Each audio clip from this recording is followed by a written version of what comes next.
Okay, so now let's look at script analysis. How do you analyze a script? This could also be called dramatic structure discussion.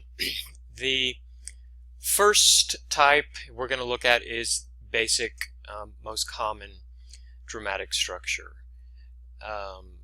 Plays are a series of events. Things happen and there is a common way that the playwrights write plays, a traditional way.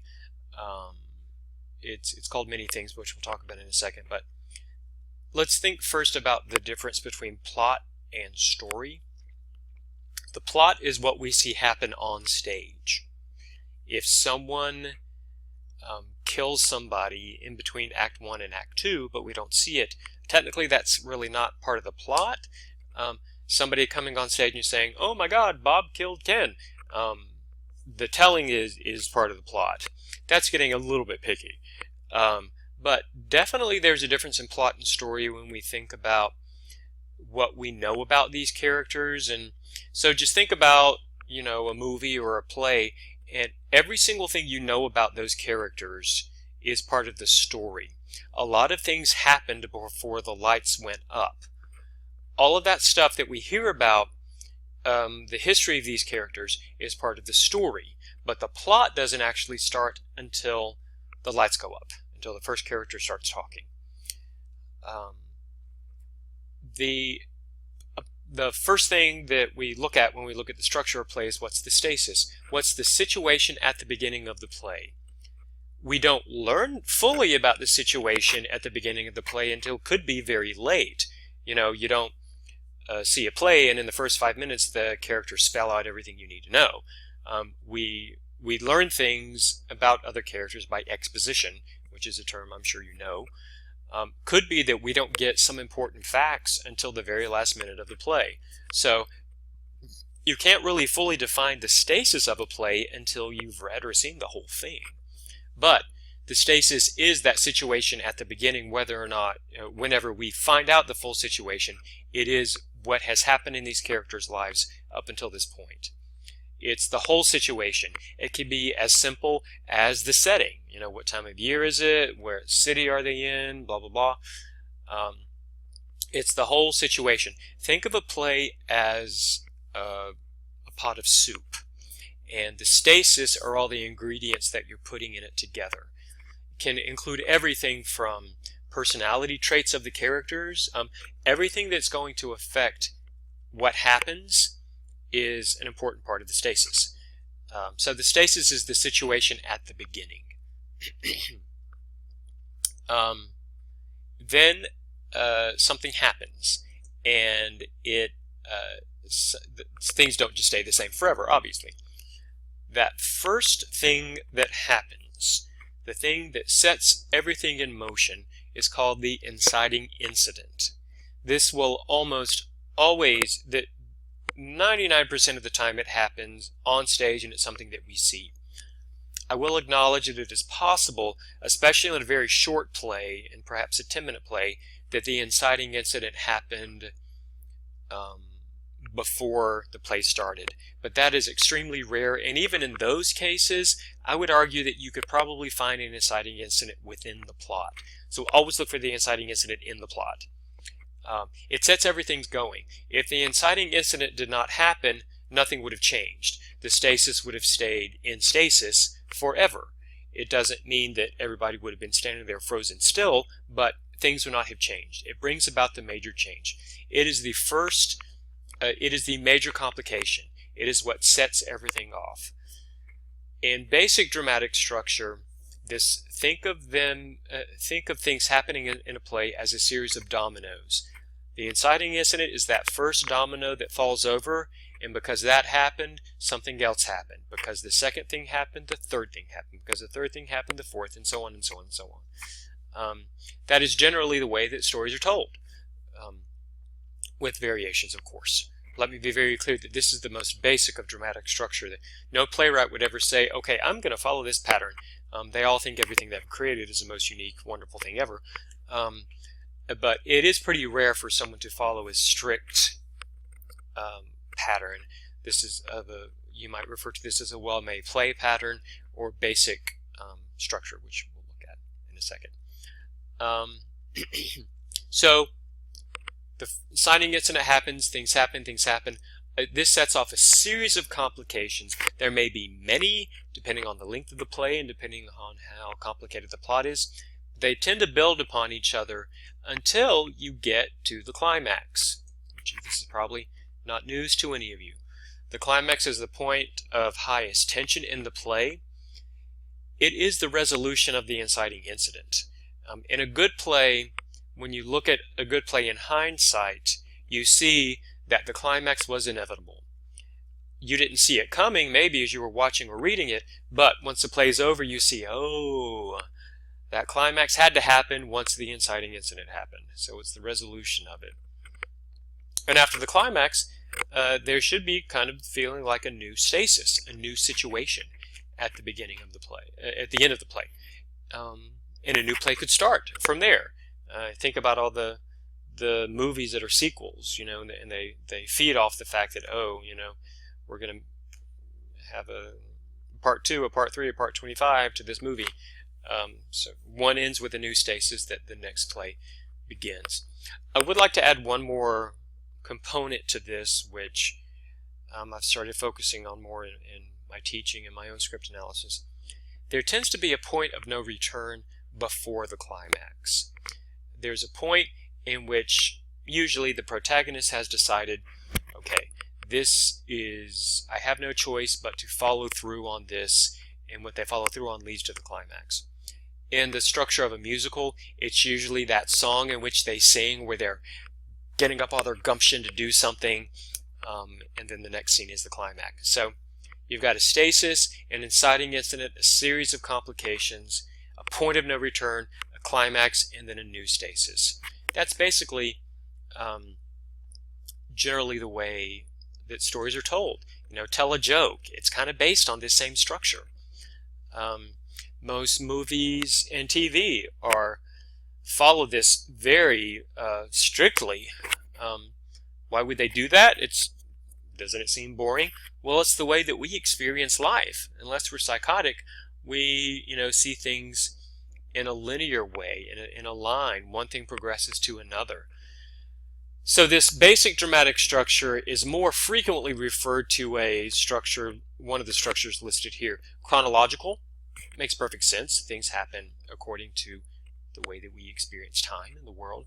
Cause to effect is kind of makes sense. There's a cause and effect, and that effect becomes a cause, and then it becomes another effect, and then so on and so on.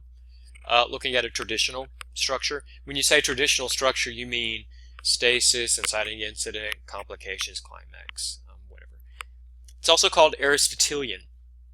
Aristotle, the ancient Greek who was the first to develop a method of dramatic criticism, argued that plays had to progress in a certain structural pattern, and this is the way that he suggested it. Now, every playwright writing today thinks, oh, they're gonna challenge this. They're gonna, this is gonna be something unique and different, and okay, maybe, but this is the basic way that stories are told. The alternative to this basic structure is generally, in the umbrella term, is called episodic. Now, arguably, if anything's not a traditional structure, you could call it episodic. If a play has huge skips in time, Act 1, Act 2 is 100 years after Act 1. Yeah, you may call that episodic. But what if it's only 50 years or 1 year? Is it episodic? These are just labels that help us analyze things and give us a common vocabulary with which to discuss things. It doesn't mean that there are these hard and fast rules that we're trying to put things in a box and not investigate it. These are tools for investigation. So what one person might call episodic, another person might call, so there was a flashback, big deal. So to just give it a nice clear definition. Episodic is generally kind of anything that's not traditional. There can be skips in time. The story could go backwards. So if you think of all those things we just saw with alternate ways to label a traditional structure, chronological. So if it's not chronological, then maybe it's episodic. It could be even very different from each scene having completely different characters with completely different storylines, but maybe they follow a thematic structure. Maybe, you know, scene 2 is the children that we saw in scene 1, but they're 50 years older. You know, that would be considered episodic. I think for me the way to decide, is it episodic or is it traditional, is where is the emphasis?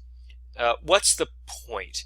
If you're utilizing a non-traditional structure, if you're relying on, if you are intentionally not relying on chronology or traditional structure development of the story, then it's probably episodic or some alternative structure. And there, you know, there's a couple different ways you could say. Another term for episodic is postmodern, or, you know, whatever have you.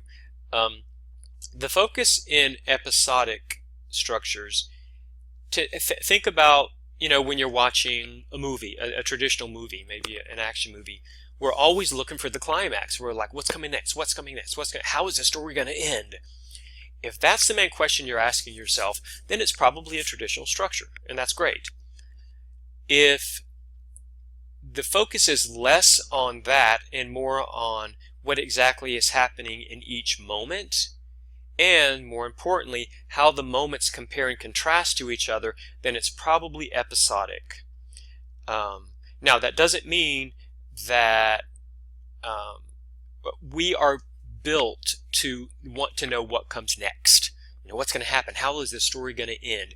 Even in the most whacked out dramatic structure, we're always looking what the resolution is going to be. There is probably always going to be a moment of highest tension, the climax. But, you know, stories can be told backwards, and they may be told backwards for different reasons. You know, it's up to us to decide, why was this story told this way? Shakespeare's plays are often thought of as episodic because they can have big jumps of time in between them. They have many different storylines, different subplots. Although I think you can. Our brain is always wanting to put things together in a linear fashion, even if it's presented out of order or backwards. So, you know, whatever. The basic point here is that any structure is possible if the playwright, and I really hate the way I've written this on here, explains the rules. That's ridiculous because they don't explain the rules. They establish the rules, but they create a whole world and they stick to it. Any structure is possible as long as the playwrights do that. So that's an important thing to keep in mind as you read plays and see plays. But the most important thing about plays is conflict. Without a conflict, there is no play. This is discussed in the acting discussion too. Characters are always saying, I'm right and you're wrong, and you need to change to do what I want you to do. To reinforce something that we probably hit in another time, plays are divided up. There's a whole play, there's act, there's a scene. Within each scene, there can be multiple French scenes. That's when a character comes and goes. There's a beat, which is one unit of action, and then the smallest beat is a line. Actually, you could say it's a word if you wanted to get picky with it. But in the few seconds I have left, you know, just to reinforce that dramatic structure is the way that the playwright communicates with the audience. Young playwrights are often like, oh, I don't want to write this strict form. You have no choice but to write in a strict form. It's the way that you share the information with the audience, and it's very important. Ask yourself when you're reading or seeing plays, what did the playwright decide to put on stage, and what did they decide for us to hear only in exposition? That's a huge choice, and it really affects the way we receive the material.